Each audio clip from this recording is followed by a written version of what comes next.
Stop, Samantha. Stop, I'm trying to learn. Okay, class, settle down. We're learning about Antigone now. It all started when Oedipus married his mom. Ew! Why did Oedipus marry his mom? Because children, King Laius and Queen Jocasta were once told by the gods that their child would kill the king and marry his mom. And so what did the king and queen do? They sent their child off to be killed. But he didn't die. He ended up in a neighboring kingdom where he was adopted by the king and queen. And so that is where he's born. What happened after that? So after that, Oedipus received this curse from the gods, and he believed that his adopted parents were his real parents. So he ran away so he would not be able to harm his parents. And then Oedipus, on his way to Thebes, ended up killing his father, King Laius, announced to him that he was his father in a fit of road rage. So in Thebes, Oedipus was faced with a riddle. And the riddle was, what has 4 legs in the morning, 2 in the afternoon, and 3 in the evening? Do you guys know the answer to the riddle? Barney! I don't know. It's the life cycle of a human.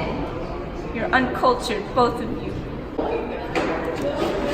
Oedipus's prize for solving the riddle was marrying Queen Jocasta, since King Laius was sadly killed in a fit of road rage, which ironically was killed by Oedipus. Yes. Isn't Jocasta Oedipus's mom? Yes, child. That's why the Greeks called it a tragedy. Since we already talked about section 1, we're going to fast forward to when Creon was crowned the new king of Thebes. Who's Creon? Creon is Jocasta's brother. Why is Creon being crowned when Oedipus's sons, Polynices and Oedicles, can be crowned? Because they're dead, my sweet child. They killed each other. I don't like this. Scary.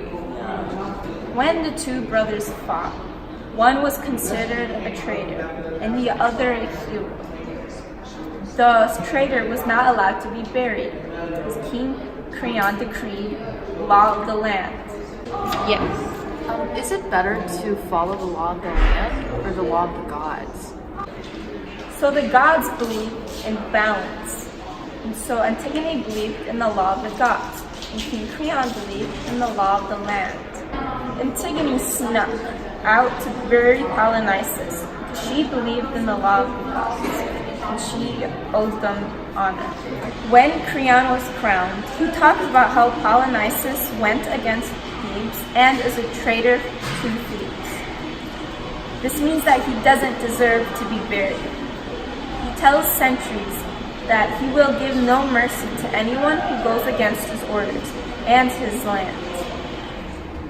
Later, the leader comes in with alarming news. He says that he has nothing to do with Polynices being buried, and he wants to make sure Creon does not focus his rage on him. He says that Polynices has been buried by someone. Creon gets enraged that someone went against his law of the land and buried a traitor against his law. Does Creon care more about the law of the land or his pride? It's unclear if he's more mad about someone burying a traitor or someone going against his authority and hurting his pride. Okay, so for homework, I assigned Samantha to do the analysis and Susan to do the conclusion. Are you guys ready? Yes! Throughout this section in particular, it is very explicitly shown how Creon is a very thick-skulled man. He loves that he is in power and will do anything to keep that power, even if it means risking his own family's life. He says he puts his country before anyone else, but interesting enough, he actually puts himself over his country. He will not listen to his people. For example, later in the play, Creon is told that people are actually siding with Antigone because it is what the gods would have wanted. He also jeopardizes the safety of Thebes after locking up Antigone. He says he will not have mercy for those who cause harm on Thebes, yet he is doing exactly that. He sees himself as the country, not just a ruler of the land. That is what is so ironic about this play. Antigone is trying to do something she believes would be right, but on the other hand, she isn't following the laws of the land, so she's actually going against the gods and is punished. Creon would not let Antigone or anyone bury Polynices, but again, he was wrong and punished in the end. Sophocles explores the conflict between feeling and thinking. Much of the play's action grows out of Antigone and Creon's intense emotions. Whether it's Creon's desire for power or Antigone's fear that her brother Polynices will be deprived of an afterlife if his body remains unburied. So class is now dismissed. Later we'll talk about the similarities between Donald Trump and King Creon.